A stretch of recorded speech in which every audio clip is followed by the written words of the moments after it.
அவ சேலையை எடுத்து கட்டுறப்போ அந்த மாறாப்பு சேலையில ஒரு நூலாட்டம் இருந்தாவது வாழ்ந்துடணும்னு சாமியை வேண்டிக்கிறான் சின்னமணி. ஏன் கழுத்துல இருந்து கால் வரைக்கும் பொண்ணுங்க சேலை கட்டுவாங்க, அது என்ன மாறாப்பு சேலையில தான் போய் நூலா இருக்கணும்? கொஞ்சம் காமம் மாதிரி தெரிஞ்சாலும் அவன் நிஜமாவே கண்மணியை காதலிச்சிருக்கான். கண்மணி வீட்டுக்கு வந்தா கூட பட்டு வேஷ்டியை விரிச்சு வச்சு அவளை உட்கார வைப்பான். ஆனா அவத்தான் காதல்ங்கிற பேர்ல இவனை ஏமாத்திருப்பான். 10 பேர் அடிச்சாலும் திருப்பி அடிக்கிறவன் சின்னமணி.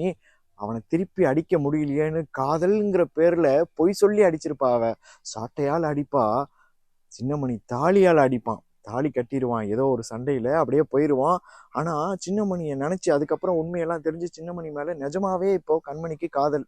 ஆனா கண்மணியை அவன் நம்புறதாவே இல்லை. இந்த சின்னமணிக்கு ஒரு தங்கச்சி, அவளுக்கு பேச்சு வராது. அந்த தங்கச்சிக்கு பேச்சு வரணும்னு இந்த கண்மணி அவ முதுகு தோளால சாமியை வேண்டிக்கிட்டு தேர் இழுக்கிறா, மண் சோறு சாப்பிட்றா, அங்க பிரதர்ஷனம் பண்றா. இதுக்கெல்லாம் சின்னமணி சும்மா இருப்பானா? அவன் மறுபடியும் காதல்ல விழுந்துட்டான்.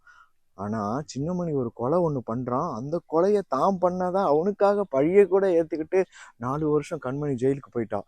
இந்த 4 வருஷமும் சின்னமணிக்கு பித்து பிடிச்சு போச்சு. கண்மணி கண்மணின்னு சொல்லிக்கிட்டு சாட்டையால் அடிச்சுக்கிட்டு அவன் நினைப்பாலே வாழ்றான். கண்மணி 4 வருஷம் கழிச்சு திரும்பி வந்ததும் கண்மணியை பாக்குறான். நீ என் கண்மணி இல்லைன்ட்டான். உடனே இவ போய் அந்த காதலிச்ச டைம்ல சொன்ன வார்த்தையெல்லாம் பாட்டா பாடுறா. சின்னமணி கோயிலே அந்த பாட்டு. அந்த வார்த்தை காதலிக்கும் போது பொய்யா சொல்ற வார்த்தை கூட ஒருத்தன் அடி மனசுல போய் எவ்வளவு தங்குது பாருங்க. அவன் பைத்தியமா இருந்த போது கூட அந்த பாட்டு வரியை கேட்டதும் அவன் மீண்டு எழுந்துடுறான். ஒருத்தவனை பைத்தியமா ஆக்குற அளவுக்கும் காதல் வார்த்தைகள் போகுது. அதுல இருந்து மீள்ற அளவுக்கும் காதல் வார்த்தைகள் போகுது. அந்த வார்த்தையினாலதான் அவனுக்கு திரும்ப அவனையே அவன் ஞாபகம் பண்றானே தவிர கண்மணி உடம்ப பார்த்ததும் அவனுக்கு ஞாபகம் வரல. அதனால அந்த உடம்புல அந்த காதல் இல்லை.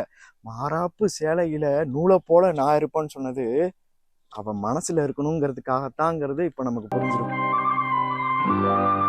செய்த தர்மம் கொஞ்ச நஞ்சம் அல்ல.